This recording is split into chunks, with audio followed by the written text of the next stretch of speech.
Guys, papakita ko sa inyo yung washroom. So, ito yung pinaka-main entrance niya. So, pag may nakikita kang sign na ganyan, ibig sabihin, yan ay washroom.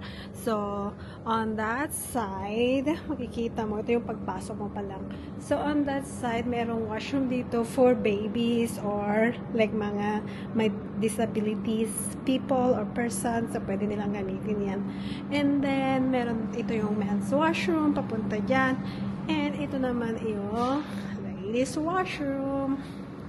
Yan. Saka yan. So, accessible din siya sa mga disability people. So, ito guys. Yan. So, ito yung pinaka-main. Diba? Diba ang linis? Diba? Yan yung faucet. Ito yung naman yung soap dispenser. Saka ito yung water. So, ito. Mayroon pa silang libreng tampax. Ito. Para sa mga babae. You're on the go. So, meron din silang ganito. On the go. Ganyan siya. So, ito naman yung paper towel.